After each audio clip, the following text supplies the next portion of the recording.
Choice Hotels get you more of what you value. Here's a little tune to help you remember. Same drive, different day. Don't you wish you were getting away? Pack your bags and come on through. Texas, Ohio, Alaska, we're up there too. Comfort Inn, it's calling your name. Save on the stay. Oh, and free waffles are yours to claim. Well, I hope you like my little song. Book direct at choicehotels.com. The biggest moments in sports are streaming live on Fox One. From MLB to NFL, Big Noon Saturdays, and so much more. Fox One brings you the games, rivalries, and can't-miss moments all season long. And it doesn't stop at the final whistle. Catch highlights, expert analysis, interviews, and the stories behind the biggest moments in sports. Watch live or on demand, at home or on the go. Stream Fox Sports on Fox One. Download the app today. Hello there, Stanley Carr here. You know, I love collecting music and sports memorabilia. Want to know where you can find some? I'll tell you. Go to oldglory.com. This website features one-of-a-kind apparel from your favorite sports teams and musical artists. And I can help you get 15% off of all items. Use the code WWH135. Enjoy the episode. Welcome to Wrestling with Heart, a podcast looking at pro wrestlers giving back to their community. Join me, Stanley Carr, as I interview wrestling's hottest names who use their platforms as entertainers to raise awareness and do community service. Hello and welcome to another edition of Wrestling with Heart. This is the show where we talk with professional wrestlers and professional wrestling personalities about their lives in and outside of the ring, as well as doing acts of charity work, community service, volunteering, and spreading positivity. We're always about the positive vibes here on the show. Before we get started, I want to take this time to promote our brand new book. If you can see it right here on the screen, Champions for a Cause Volume 1 is a collection of interviews with some of your favorite wrestling personalities. I am talking about Mark Marrow, Jake the Snake Roberts, Tito Santana, Buff Bagwell, and so many others. You can get your copy now on Amazon.com for $15. It is available now in paperback. With me right now, I've got a very special guest. He has competed for numerous promotions, including Smoky Mountain Wrestling and ECW. I am pleased to welcome one half of the Gangstas. Mustafa Saed has joined the show. Welcome to Wrestling with Heart. Hey, what's going on, man? How you doing? I'm doing great. It is my pleasure. Thank you so much for thank you for being here. Let's get into it. So, were you always a wrestling fan? Yes. Growing up, my dad would watch it first. You know, he was watching it, but he wasn't really hardcore like my grandfather was. So when I go up there and spend the night with the grandfather and my grandmother, man, they Saturday, 11 o'clock, 11:30, pro wrestling would come on, and you had to sit your ass down and watch pro wrestling with Paw there. You know what I'm saying? Oh, yeah. Yeah, it was like a family tradition. Definitely. It started off when I was so glad about it and proud about it was I get to watch Mid-Atlantic. I have watched a lot of these other wrestling shows growing up, and Mid-Atlantic seemed to even the so-called job guys, they were sharp too. They could run the ropes. Tackle drop downs, it was sharp. You know, they didn't look, and they take bumps. The bumps were crisp and on point. And most of the other places that I got to watch it, like WWF, when I used to go see my cousins up in New York, it seemed like, I'm not saying some of the guys wasn't tough that was in the ring that did the job for the stars. It was like they really didn't really have the details. They were more into the entertainment side, which I respected too, you know? Yeah, it's like you want to have very good form when you're out there competing, when you're doing these moves. You want to make sure that it's tight and really looking like you said, sharp. Yes. Who are some people that you go, you know, these guys are just incredible athletes and people that you sort of idolized growing up watching wrestling? Well, if you look at it now, they are more athletic now. But as far as toughness and the violent part of it's missing in the new wrestling. So we thought that athletic was the fisticuffs, and the kicking, and the punching. Growing up in North Carolina, that's what we thought. We didn't think about the leapfrogs and all other stuff, which was cool, no doubt. But we didn't think about that. We thought about the guy when the guy got nailed right in his face, and kicked upside his head. And that's what we thought that was athletic. And it's funny now what they see him as athletic, jumping over the ropes. Some of the moves that they're doing now doesn't have anything to do with winning the match, which throws me off a lot. But I get it. It's a new era, Times change. Yes, definitely. Were there anybody that you looked at growing up, man, this guy's got something. I really like this person's style. Even all these years later, if you go back and watch old tapes, old footage on YouTube, is there anybody that you go, I'm so glad that this person's my favorite wrestler because I like their work. I like their style. This is why I love what I do. I love being a part of this industry. Well, so-called was one of the things that I remember the most is Johnny Valentine, Wahoo McDaniels. We had at times flashes of Ernie Ladd. He wasn't always in the Mid-Atlantic, but I caught him in Georgia Championship Wrestling. Rufus R. Freight Train Jones. We had the Andersons. We had Rip Hawk, Swede Hansen. I can keep going. Johnny Weaver.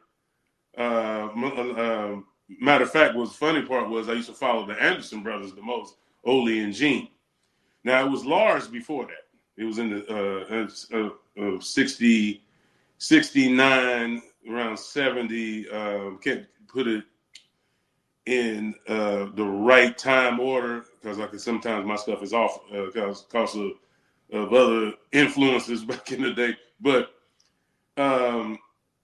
it was those guys that stuck out the most. And what's the funny part is Gene Anderson ended up being my trainer. Coming up. And Nelson Royal was there, but Gene was the one that put the most emphasis on me.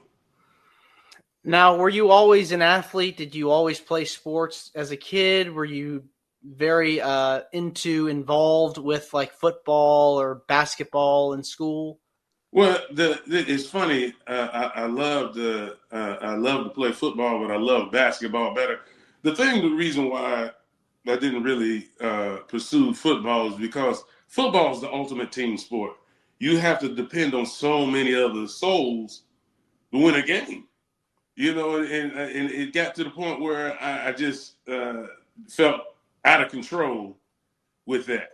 And the hitting and everything was fun, and I can't sit there and lie about that part. It was good, but I just didn't like how many other people you had to depend on. And basketball seemed like all you needed was 2 or 3 guys that was on board, and the rest of them just had to play along, and I was a basketball player. Now, I ran a cross country in high school, ran some track and field for a year, maybe in high school. But the rest of it was basketball. I was a basketball nut. Do you feel like playing basketball helped prepare you for what you would do later on as a wrestler? Because you're constantly moving around and you're in some ways it's not a contact sport like football is, but you still have to get around people because you're constantly moving. Well, what's funny is because growing up we in the South where I was from at the time, a lot of fights. And you had to fight in the street. You had to fight at times in the street. And then also I would wrestle the wrestling team because their practice would be just a little bit before I practiced in high school. From the 10th grade all the way into my senior year, I wrestled the wrestling team. They whooped my ass off for 3 years, so I got how I felt. How I felt and the cross country help, because when you tried out for the NWA with Gene and that camp up there, man, it's you get to know yourself. I'm gonna say it like that, and you go through some body pains. I couldn't even get out the car a lot of times after workouts because of the fact is it was 500, 600 squats, 200-300 push-up, and then you have guys. Most see, this is what's the funny part of me. People don't get to see this part is a lot of the jobbers could whoop the stars' ass because a lot of them were shooters. So I'm glad they used to like me back in the dressing room, and they would always help me out what to do and how to handle yourself. At what age did you go, I'd like to try to make it as a wrestler? Or was this something that you knew ahead of time, like even as a fan, like, yeah, I'd love to get in there and pursue a career in wrestling? Well, I have to say it's about 7, 8 years old. I had my mind made up. That was in the back of my heart. That's what I wanted to do. It was always there. When my grandfather took me to a live match, and we were going to see the main event was Johnny Valentine against Wahoo McDaniels. And I was fascinated with the opening match. So you have the undercard, the mid-card, and then your main event, semi-main events, main event. So I was just fascinated with the undercard of the first match. And one of the heels came out. We were in Shelby, North Carolina, and one of the heels came out. And I was booing, and I was right beside my grandfather when we were booing. I was booing him. And it seemed like the guy looked right at me, man. He told me, he said, shut your hole, going to the ring. I ran behind my grandfather, man, and it just scared. I mean, from balls all the way down to the heart, to the feet, to the head. I was scared. It scared me. But that's when I said, this is it. This is what I want to do. And that's when it started. Were there heels that really made you go, oh my gosh, whenever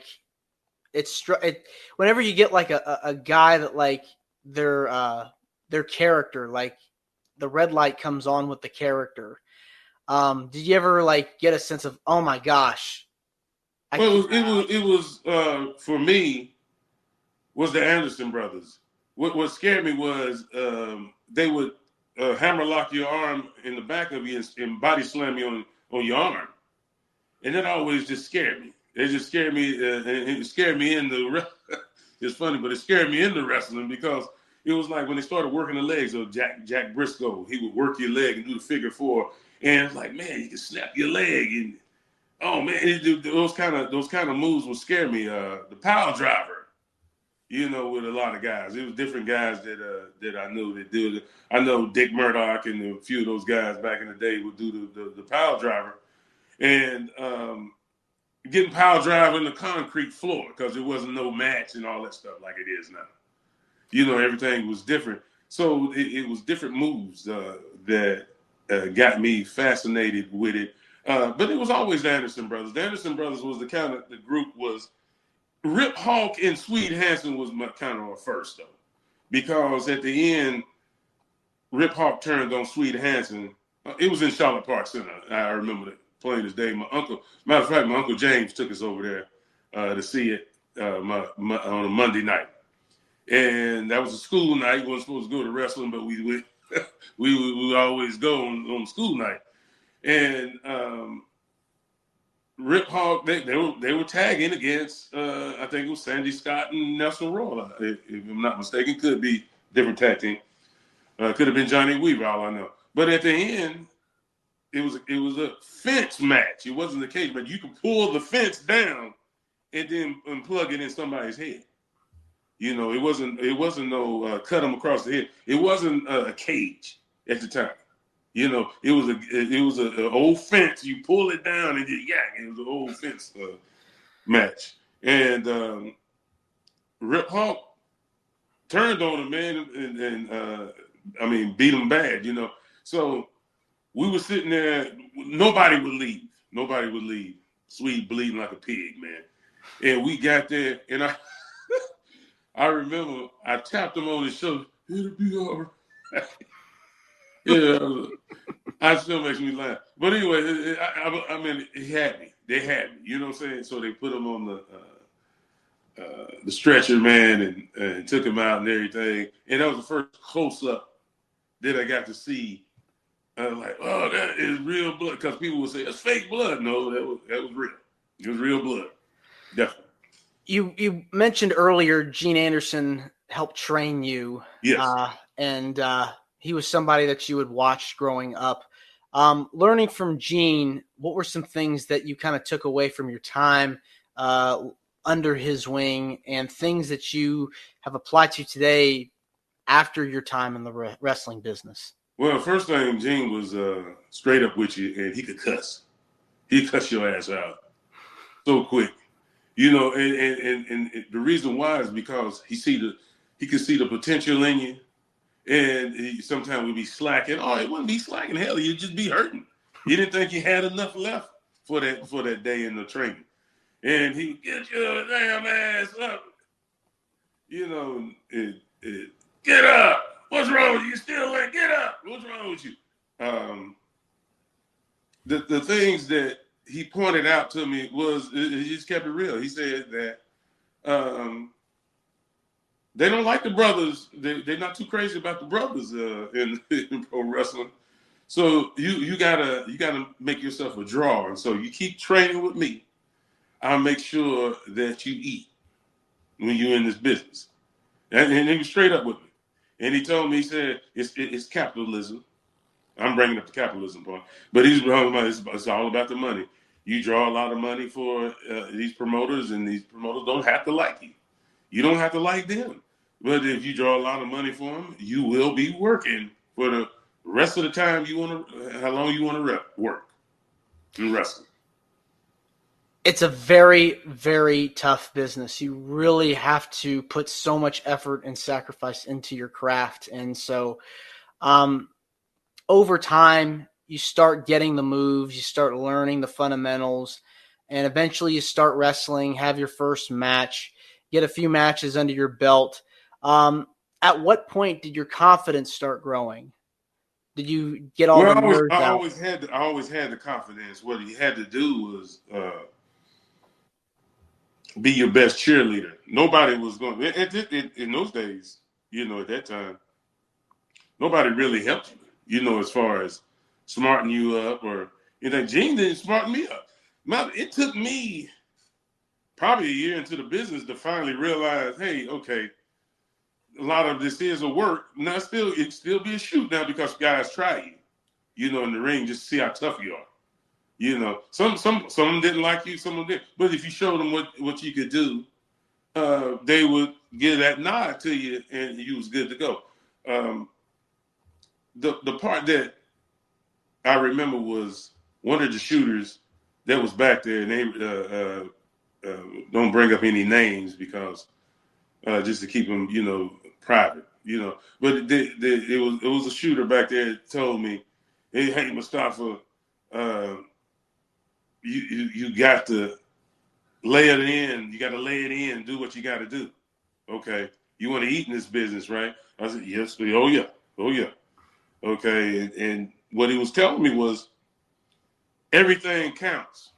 Going to the ring, stepping through the ropes, hitting the buckle, hitting the ropes, tackle, drop downs, trying to pin the guy. Everything counts. Everything. And it doesn't seem like that because at the end of the day, it's all about money. Okay, let's just keep it real. But you still had to learn these small things to get to the big things of getting to the big main events or even be on the main event with the top guys, whatever. Yeah, and the more knowledge you get, I feel like the more well-rounded of a performer you can be. And so you were working in WCW, had some matches there. Also had some time in the WWF. Talk to me about those experiences. Well, the first experience was just getting to. Okay, I finished wrestling school on a Saturday. Okay, next thing you know, I get a call from Gene. Gene calls me and says, "Hey, brother, you're going to New York," which is WWF at that time. And he told me that, and I was in WCW, doing WCW too, but at that time, the first real big gig was WWF. So went up to WWF and got there, man, and got to the arena, walked in the dressing room and opened the door, and Andre the Giant sitting right there. And I swear I said, I'm in the wrong dressing room. They were over there playing cards. He drinking wine, kicking it. Haku and those guys was all in the dressing room at the time. And probably Hacksaw Duggan or one of those guys asked me, "Man, who trained you?" Because I still have my bags. Because I had my eyes wide open. I'm like, oh, shit. So they said, "Who trained you?" They said, Gene Anderson, Minnesota Wrecking Crew. And they helped when a couple of them said, "How's Gene doing?" He's doing good, man. He said, "So you school, yeah? Put your bags down, brother. You all right." So I'm in there. I'm sitting there. I'm just sitting there in the dressing room, soaking it up and listening and watching Andre and them play cards and stuff, putting my gear on and everything. And I didn't say a word. All I did was just listen. And then if they did speak to me about anything, I spoke to them. And then if they didn't, it is what it is. So that was my first experience. And then got in the ring with Kurt Hennig, Jake Roberts. Jake Roberts was Pat Patterson asked me, we were in the dressing room. He asked me, and we had to talk.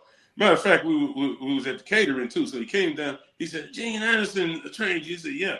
So most people got bad experiences. They said they had bad. It's alleged, okay, but they had bad experiences with Pat Patterson. I didn't have that. Pat Patterson was straight up with me. He said, "Brother, Jake is.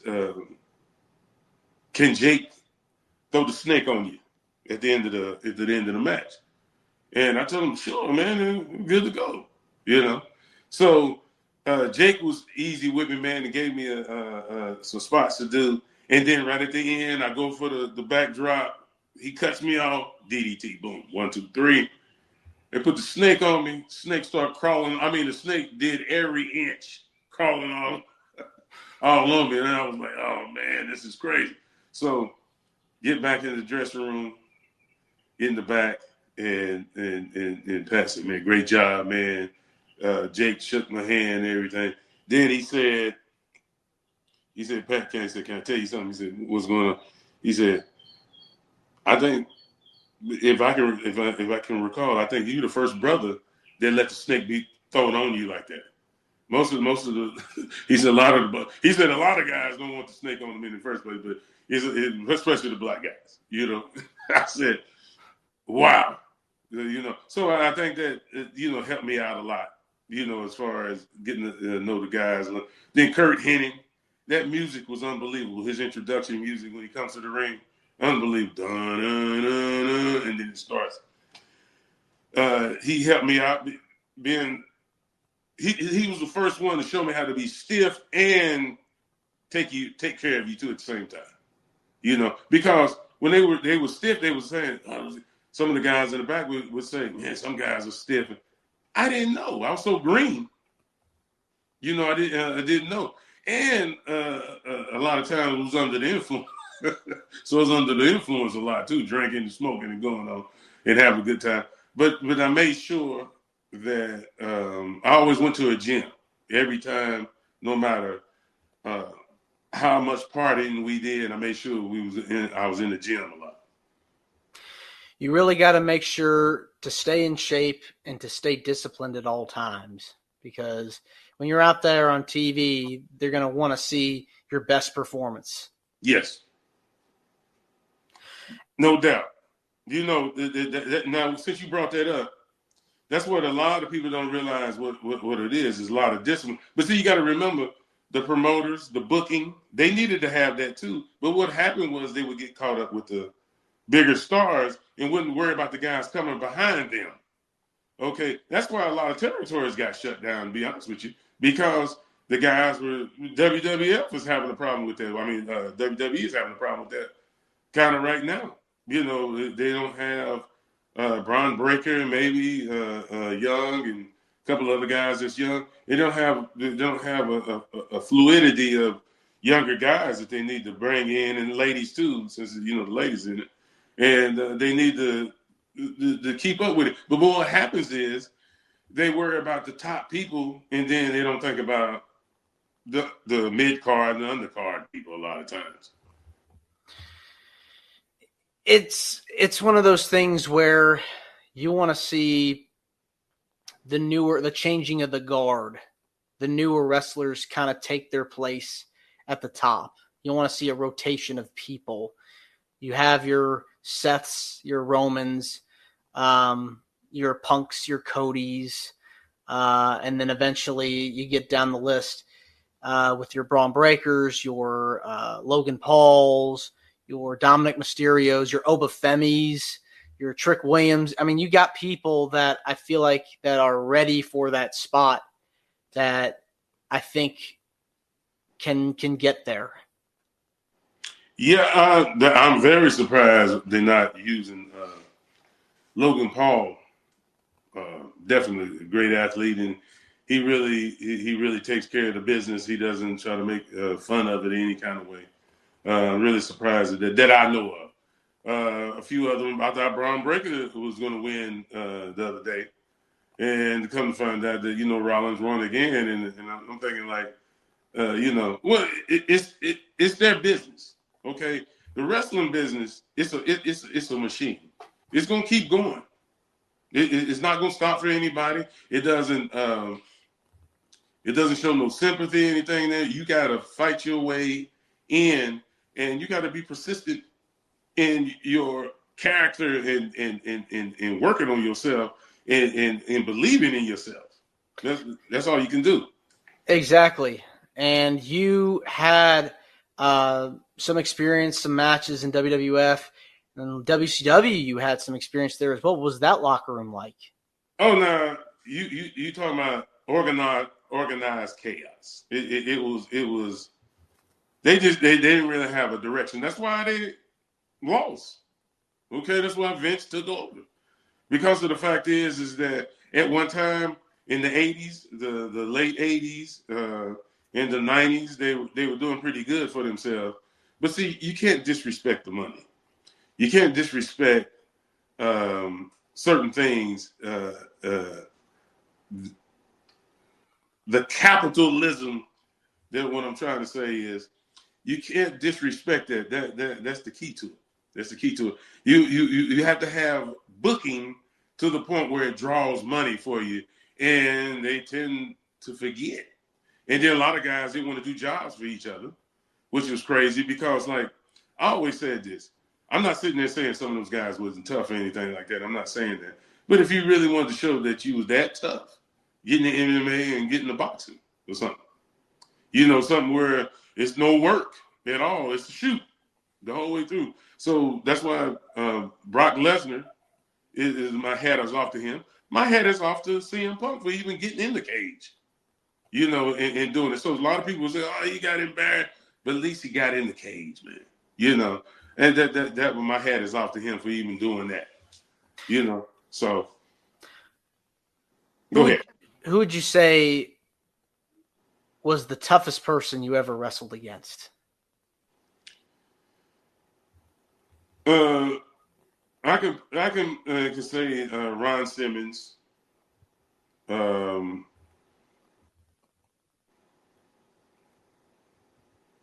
Stan Hansen. These guys, they brought it, and it was, like I said, it was a work, but it was a shoot at the same time because those guys, sometimes they hit you, man.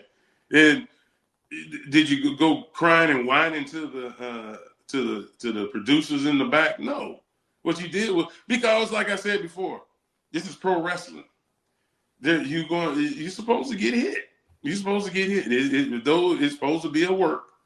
And it's sad that they killed the kayfabe. They're trying to kill the kayfabe Now, and they're trying to figure out why a lot of the people are not involved like they used to be. Well, they killed the kayfabe. They're trying to. And only the good ones can still keep it going. But probably some of the other tougher wrestlers that I wrestle against, the people don't even know their names because they were the job guys. The job guys would you would be eating mat, really trying to shoot on them. You try to shoot on some of those guys, and you would eat the mat. And you might as well get some lettuce and tomatoes, some cheese with that, because you're about to eat that mat, in the back. And so I seen guys where it was certain guys, the top billers that were making money, that was drawing the money, they didn't too much fool with some of those guys, like that. The 80s and 90s definitely produced a lot of guys that were tough as nails, and you did not want to be on the wrong side of a butt whooping. Yeah, exactly. And it's funny too because I had some boxing experience in the military, and getting my head knocked off in doing that, and then did some wrestling in the military, and you would. Those things I did because I thought they were tough for me. Being a power lifter, and I did a lot of those things. And I'm glad I did them. Just like you was bringing up about the part you thought the playing sports in high school really did help, especially with the cardio, because I can't explain when you're about to go out to a match and you just all your air feels like it's gone. You can barely breathe. You're still learning how to sail. You still trying to breathe through the matches. And a guy, if they really wanted to, with a lot of people, if you really wanted to hurt somebody, you can do a headlock takeover 10 times in a row, and it'll be over with some of them. You know what I mean? It's crazy. Oh yeah. At what point did you get paired up with New Jack to form the Gangstas? Okay, now that was, we were already in the street together, and we met because I was a bouncer, so I met Jack, and we had no clue each other was a wrestler. So I wrestled a little bit in North Carolina, but I moved to Atlanta, and then I met him down there, and he wrestled, and next thing you know, we were meeting for a North Georgia wrestling alliance kind of thing. If I said it right, but I know it was North Georgia wrestling. And we was at the barn again. That's where I learned how to wrestle. My first barn was in the NWA with Gene Anderson. So next thing you know, here comes Jack walking in the barn. I said, "Oh man, come on!" He said, "Yeah." So next thing you know, we hung out together a lot. Did a lot of stuff in the street. We was doing a lot. I was doing a lot of dirt in the street too. I was going to work, but I was still doing some crazy stuff. He doing some crazy stuff and bouncing at clubs. And I was bouncing at clubs, and he's a bounty hunter. A lot of people don't know. A lot of people didn't know that he was a bounty hunter. So we got together, man. We hung out, doing things, man. As far as I'm gonna let it go with that, what we did. But I said, man, we ought to try to tag together. And he said, how you know it's going to work? We're not the same size. I said, most of the guys, the tag teams are the same size.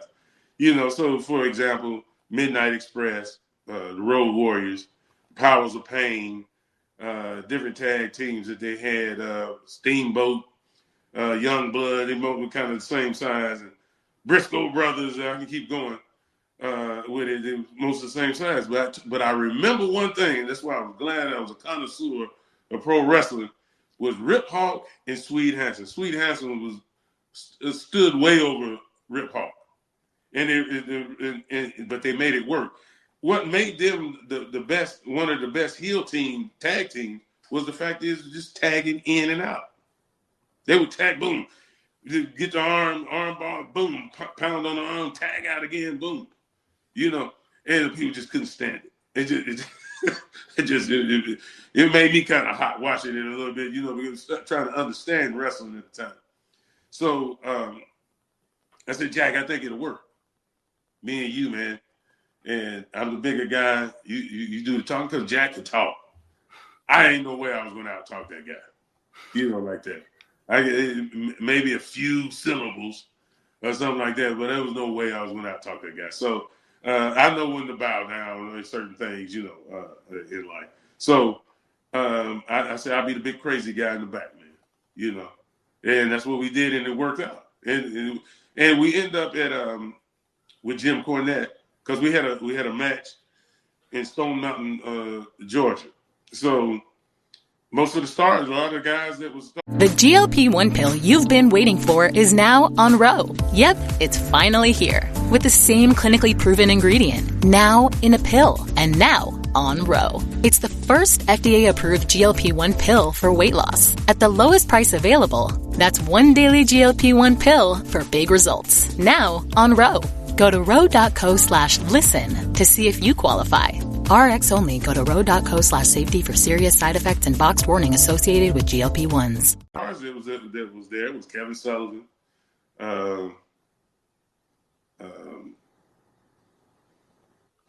It's blanking me now, but it was the Rock and Roll Express was there. Macho Man. The Macho Man was there. And that's when I found out that he really talks a little bit like that. You know what I'm saying? It wasn't no gimmick. So we had our crew that was kind of from the streets. It was mostly Jack's people he knew more than I did because I was more of a individual guy going in the street. He had.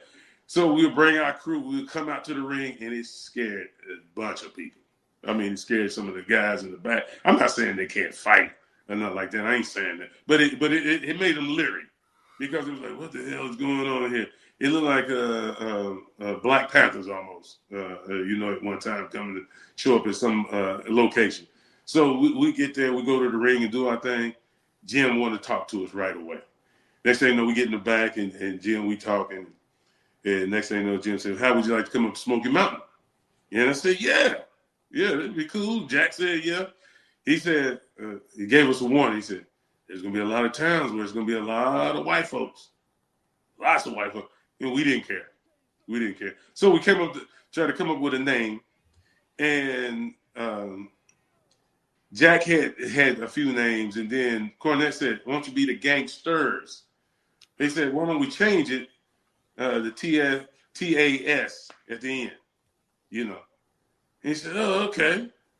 So the Gangsters. Yeah, the Gangsters. And we all laughed. But our laughing was different because we had did a lot of stuff in the street. And so it kind of fitted a little, kind of fit with what we were doing. And so next thing you know, we up in Smoky Mountain. And that was the best environment of learning because WCW was kind of a dog-eat-dog organization. Good guys, though. There was some good guys there. But it was like that. They didn't really put it this way. Vince McMahon is the best. Okay, I don't care who gets mad, don't want to admit it. Vince McMahon is the best businessman in the business. Okay, the other guys knew how to book from. I can go back and remember certain guys that were doing things at the time, from Ole, Dusty, from hearing the stories of the booking and everything. Paul E. Heyman, Jim Cornette, but Vince had them all. And that's the part that what can't translate to certain people. Some people knows the business as far as helping run a wrestling show, running the business and things like that, but they can't keep the business rolling year after year after year. That's Vince. That's all I can say about that. All the allegations and things like that, I wasn't there. I don't know what was going on. But what I'm trying to say is, as far as businessman, Vince McMahon. Well, when you were at Smoky Mountain, you got a lot of experience under your belt. It was kind of like during a time when the territories were sort of on their last legs. You had the USWA still around in Memphis, but Smoky Mountain, you had a whole other audience. And the TV tapings were crazy because you got people in the arenas, and they would show up, and it was the talk of the town. And so being around in that environment. Tell me anybody other than Jim that kind of gave you some words of wisdom, tips, and memories that you have from your time in Smoky Mountain. Oh my God, man! And you talking about Bullet Bob Armstrong? Armstrong's, a couple of them was there. Tracy Smothers, the Rock and Roll Express, Anthony, the Dirty White Boy. You know what I'm saying? All these guys were willing to help us. You know, and we had D'Lo Brown, and I originally gave D'Lo Brown his name. So he ain't gonna he might not admit it. Cornette might not admit it. Cornette will tell you that he did it. But the thing about it, Jim Cornette has never been in no projects, nowhere, hanging out, nowhere. Those names come from the streets, D-Lo, C-Lo, these kind of names. You know what I'm saying? So I came up with the D'Lo Brown. I wanted to say Uptown D'Lo Brown, but Jim wanted to kill that part about the Uptown. He said, well, why don't you just call him D'Lo Brown? I said, all right. And D'Lo could work. D'Lo was a good worker, had good attitude. And I knew he would go far in the business because he had a good attitude. And he was the guy. He wasn't as crazy as me and Jack. You know, we were those guys that kind of unpredictable. Jack was definitely unpredictable. But, you know, it was just like, then, you know, when you go corporate, I mean, corporate is a totally different atmosphere, man. I'm just going to say it like that. So, It was Cornette. Definitely Cornette helped us out a lot. But it was all the guys. They would help us. And then eventually ECW came calling. You had an incredible run over there. Did Paul Heyman come and recruit you guys? Dude, I don't think I knew about Paul. He was on TV. Only thing I knew about ECW was I didn't know anything about ECW because it wasn't, social media wasn't as strong as it is now. Okay, you can watch, you can pull up all kind of the wrestlers now that you can see that people say, hey, you know, you heard of Ring of Honor? Yeah. Oh, yeah. But see, back then it wasn't like that. They said Jack was doing was talking to Paul, I think, and Jim and Paul were exchanging because our run was done in Smoky Mountain, except we were supposed to run a couple of more weeks probably or something like that. And we took off, man. You know, the money was ready to go in ECW. So next thing you know, I said, man, we're going to ECW. I said, Jack, what's an ECW? He said, man, it's cool. I'm telling you, it's cool. We gotta bring it when we get there. We're going up to Philadelphia. Man, my uncle used to live in Philadelphia. I knew about it then because the people up in Philadelphia don't play. You got to bring it up there. In New York and Philly, you got to bring it up there. And it was my Uncle Joe. Matter of fact, let me go back to how I ended up on the first match. The first match was because I was so fascinated with it, I ended up doing house shots. I was the first guy out, you know, for first spot. And that's how I was like, wow, I'm so fascinated with this. Next thing you know, now I see why. Because it starts the atmosphere. It starts the environment for you, for the other guys. You know what I'm saying? So back to the ECW thing. We get there and they said, we're going to get on the Public Enemy. And the cops going to come get us. Well, the cops wasn't smart at all about it. They whooping your ass up in there. In that ring, putting them handcuffs on you, you know, and everything. And I haven't seen so many big cops in my life. And, you know, I said, where they got the goons waiting for us. These was guys that wait for in the jailhouse or something, you know what I'm saying? Beat your ass. And so we did it. And then we was on after that. It was on. We were in ECW, man. The against the Eliminators. 3D, all those guys doing them all. Who would you say were your favorite tag teams to go up against? All of them. I can't lie. All of us didn't have no problem against none of them. the Dudley boys, we didn't have no problem with them. We didn't have no problem with, Jack and Bubba. They had a little thing going on at the time. But we had the Eliminators, Perry Saturn and Cronus, Pit Bulls, Gary and my man. All of them were good. And from going against Scorp and Sandman, it was good. All of it was good. You and Jack were an incredible tag team. Do you guys stay in touch after your time in ECW had ended? Well, Jack was still doing his thing, and I ended up going to Puerto Rico. So I was in Puerto Rico, and then I did a short stint over in Japan with Big Japan Wrestling. And, it's funny how he was doing shoots talking about me, and he was mad. And I'm not gonna lie, it was a lot of them were true. Shit, it wasn't. He was mad at me, man. I had it coming, But the thing about it was, every time we finally got to the point where we got the numbers and stuff like that back, he would call me, and I call, and then I wait for him to call me because I know he was busy. I didn't want to. I was doing my thing too, so he would call me and say, "Stop, we got a gig, man. Can you be there?" And he said, "Yeah." He said, we were talking. He said, "You mad at me about that shoot?" I said, "Nah, man, I ain't thinking about that, man.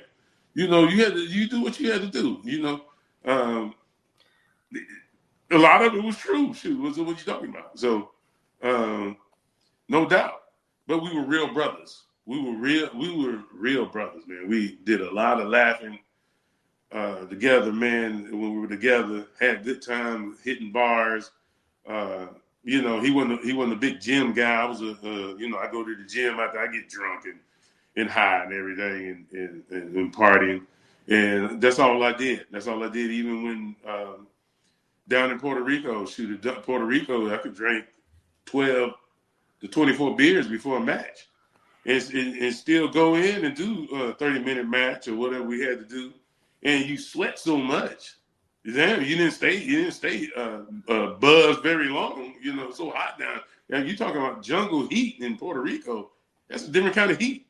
I can tell you that. When New Jack passed away, it just sent shockwaves throughout the wrestling world. A lot of people were very, very sad, and it was such a loss for the business.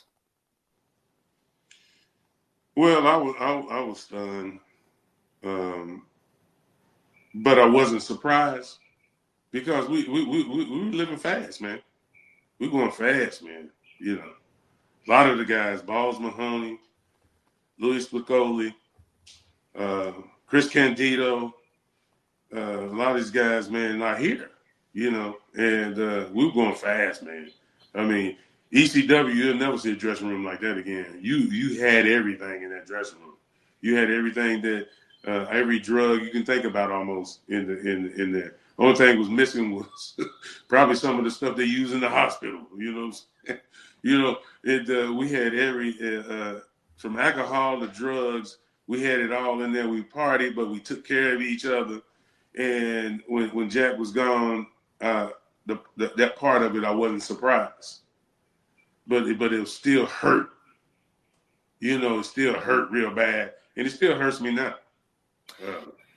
So it can still hurt me now at times. But, I had to, because of the fun we had. It wasn't like we were just business partners. Man, we were real brothers. And people say, well, you get along with your family members all the time? No. So you fall out a little bit, and he was more mad than I was. I wasn't really mad. I moved on, and then when he would, get over his shit, I was good to go. You know what I'm saying? So, yeah, I mean, you guys were close. Yes, definitely close. If you get mad at somebody, there's somewhat you care for this person. If you can get mad at somebody, take the time out of 24 hours, you have to put stuff in perspective. And when Jack was gone, man, it was really, he's gone, you know, and it hurt. It hurt, man. You know what I'm saying? But like I said, it wasn't a surprise, but it still hurt. It's like a person that's in their 90s and somebody cries at the funeral, and some people say, why are they crying at the funeral? He was 90-some years old. But it still hurts. You still miss that person, you know? You got, stories, memories. What would you say was like your favorite memory of New Jack from your time together? Well, the man, that guy, he was a comedian. He was definitely a comedian. I mean, but the one I remember the most was we kept having we had a couple of haters. We was in Tennessee riding to a venue, and we had a couple of haters. I'm driving at the time, so Jack pulls out a blade. I said, Jack, what you about to do, man? He said, watch this. So the people were riding by and throwing their middle finger up. Jack juices right there. Puts his forehead against the window, blood just running down. He sticks his tongue out, and like he's dead or something. And those people took off after that, and we laughed, man. And Jack said, "Well, we got to juice again tonight, so I might as well start the night." I said, "Yeah, you're right. We do. We're going to get some rock and roll tonight." So he started early, man. But that was one of the craziest things that made me laugh. You know, it's more than that, but that was one of them. Wow. That's one of 5,000, 10,000 laughs, you know. He seemed like he had such charisma and a personality, and one that could not be duplicated. Well, the part that people didn't get to really know, some of them people did, was the Jerome Young side. Jerome Young was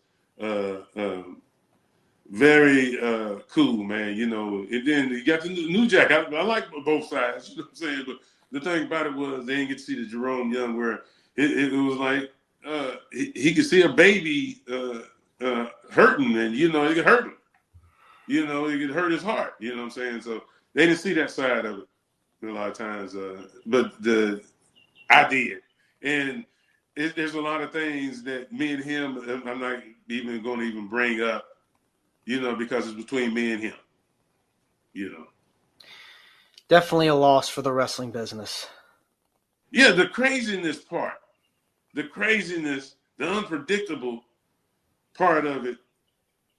The pro wrestling right now, there's not any violence. There's not any violence. They like it was when we were coming up. We would when we jumped to rock and roll and we jumped on Ricky Morton, people wanted to kill us. You name it, everybody came after us. The NAACP, the KKK, you name it, all kind of people wanted to get at us on that one because we made it look pretty real, legit. It looked legit. It would, if I wasn't in the business, that would have stunned me, saying, "Whoa, you know, what's going on? What's going on here? You know, where the police?" Yeah, definitely a different time. Oh yeah, definitely. You know, the one thing that made it different was you have to look at it this way. A lot of the stuff we did back in the 90s, that definitely that's a no-go these days. Mm-hmm. We would have been canceled, you know, and that's why you see a lot of the guys. If you do like a promo with me, I ain't worried about getting canceled. Okay, when something don't look right to me, it don't look right to me. I'm not trying to get back with any of these places like that. Even when TNA called me and they said, "Hey man, you want to come back?" I said, "Yeah, but I'm hurt.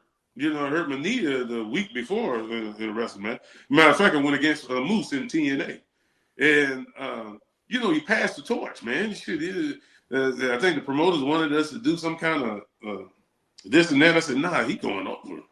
What are you talking about?" That's the man. That guy is a legit international star. You know He's what I'm saying? amazing. Yeah, and I told him, I said, nah, he definitely going on, man. You know what I'm saying? So we did the match and had a good time, but I hurt my knee. But it wasn't his fault. It was self-inflicted. And so about 2 or 3 days, we were supposed to do the TNA about 4 days later. And I went to the weight room on a Wednesday and just to see where I was at. And then Tommy Dreamer told me, it was Tommy Dreamer.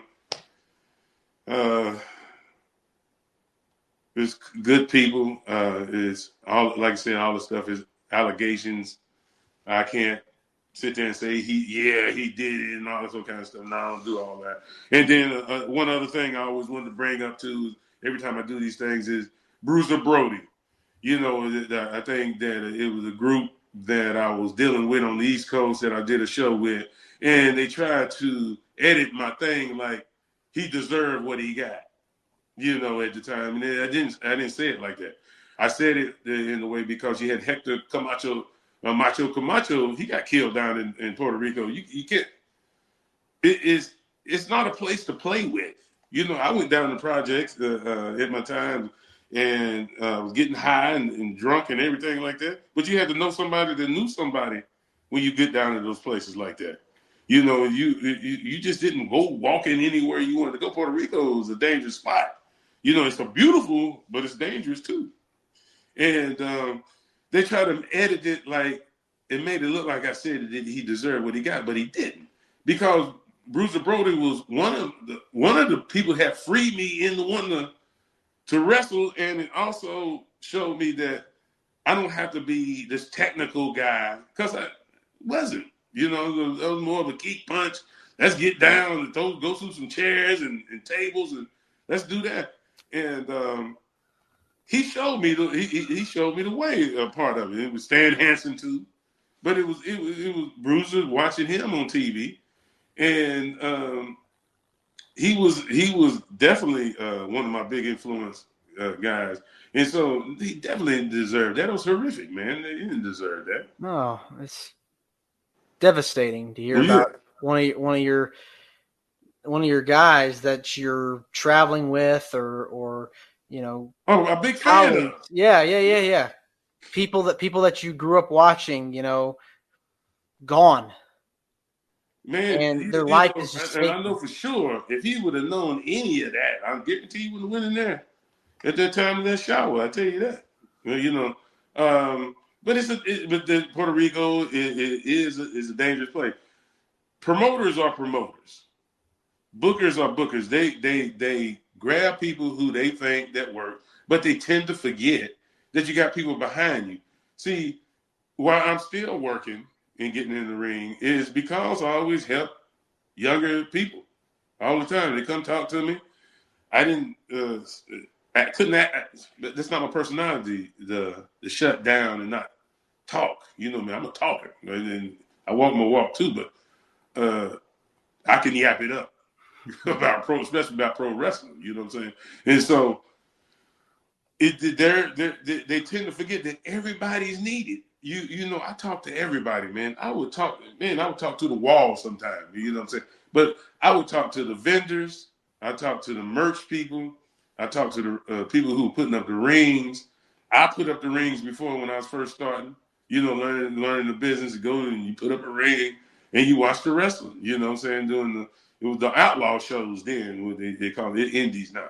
They're being nice about it, but a lot of them outlaw shows. But you know, that's how I learned.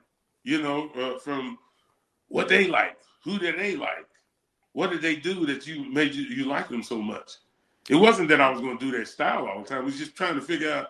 You start finding out everybody didn't like everybody. You know, everybody wasn't there to see Hogan. Everybody wasn't there to see Flair.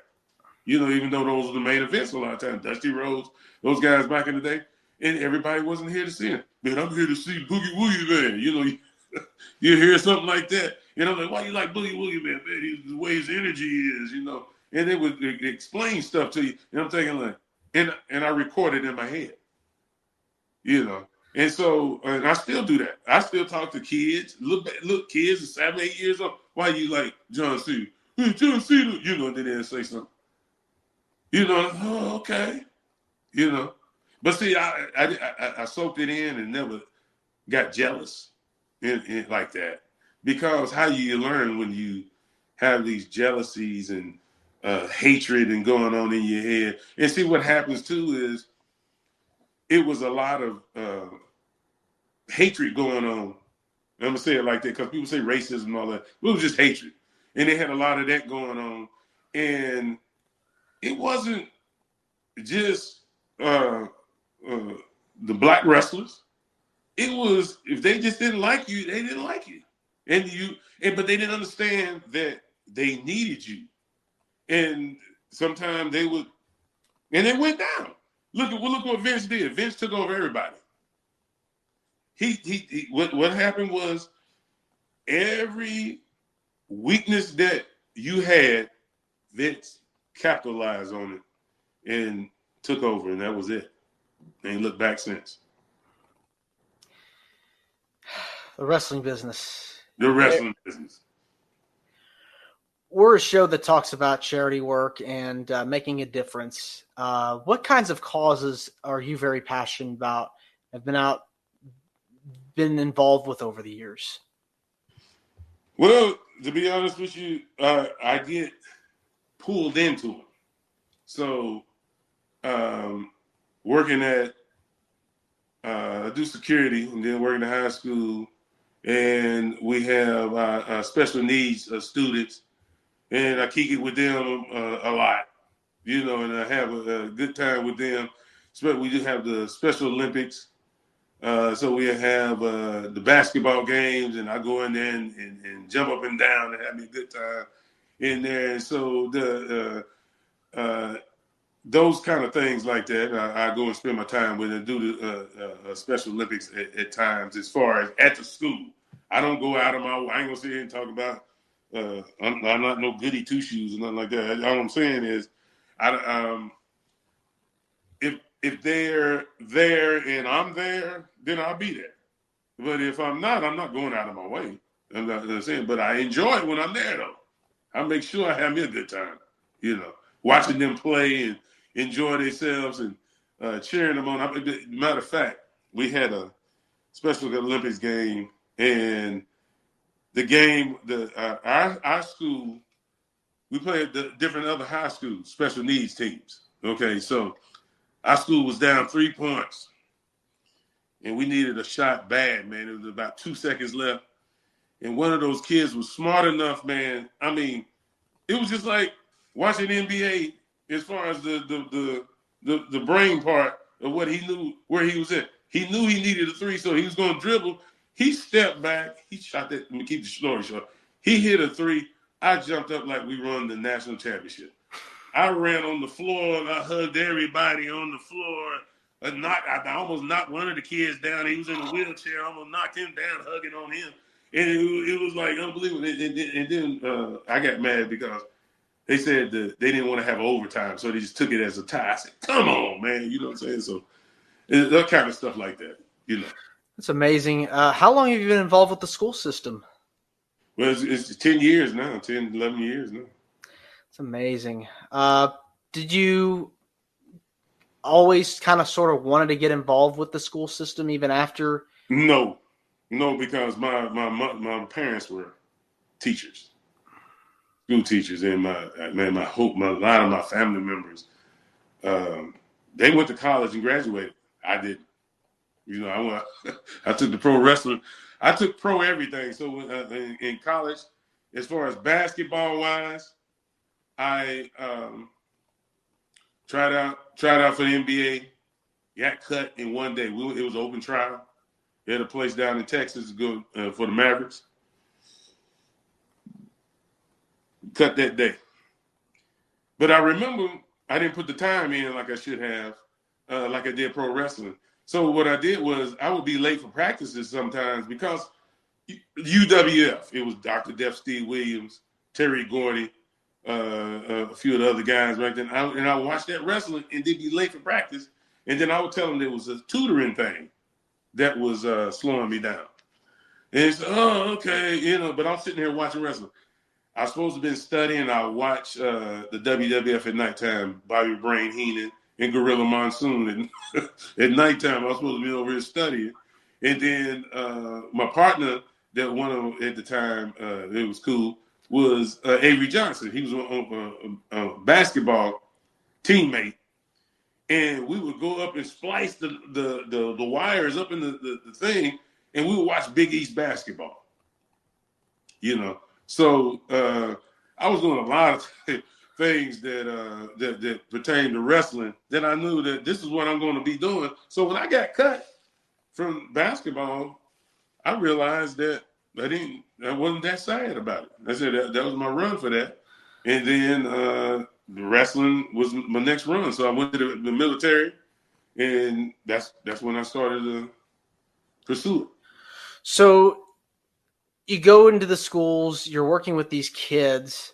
I'm sure, like, when you tell them about your background and what you've been able to do, I'm sure a smile is on their face and they're very interested. No, not first, because they hear so many lies. So see what social media, back then you could work somebody a little bit back then because the social media wasn't there to look you up. Okay. So this is what gets them when I tell them that I show them on Wikipedia, and then I show the wrestling on different matches and stuff like that. Then they come back. They start smiling. At first, they don't believe you because so many people lie to them. I did this and I did this and I did that, and then when you tell them actual truth, that's when they wow. The part that I love the most about pro wrestling is that it's a place where it makes you dig deep down inside of yourself, and you start to find out that I'm not as bad of a person that I thought I was. At times I didn't realize I was helping somebody out because for me, definitely when kids run up to me and they want their autographs and stuff, and I might be in a rush trying to get, I might be at a venue or something, and then I'm in a rush trying to get at it, I will stop and talk to them. And it's not because some people do it for show. You have some people who do it for show. With me, it just touches me that those kids, they looking at you, man, and you see it in their eyes, they looking at you, and they like, wow. Even the ones that say you suck, it's still a great feeling because you getting that, you touch their emotions, some kind of way. And then when they come up to you and they want the autographs and everything, want to take pictures and things like that, man, that's a great feeling. And then you start realizing when I started in the barn, I was by myself with with me and the other wrestlers that was there and Gene and things like that. You never thought about all this stuff. No. Later on that would happen. No.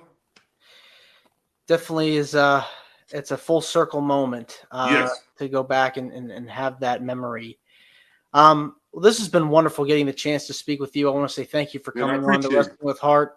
It means a lot to me and to my listeners and viewers that are watching this on YouTube. Where can people find out more about you on social media? And if you have anything you want to plug, feel free. Just Money Loves Me. Saeed is on Instagram, and I don't know nothing about all this stuff, so don't quote me on all this stuff. SPW, watch out for SPW. I wrestle, like I said, in other venues, but SPW is watch out for that, and that's about it. And I have West Coast. The West Coast people, help me out with different things, So that's about it. That's about the only plug I can give. Well, thank you so much, and you're more than welcome to come back. Man, if you want me back, I'll be back. All right. And again, if you haven't already, get your copy now of Champions for a Cause Volume 1. It is a collection of interviews with some of your favorite professional wrestling personalities like Tito Santana, Mark Merrow, Buff Bagwell, Jake the Snake Roberts, all available now on Amazon for $15 as a paperback. Get your copy now. I'm Stanley Carr, and I will see you next time. This is Wrestling with Heart. I hope you found this podcast to be informative and entertaining. If you did, please hit the subscribe button and look out for the next edition.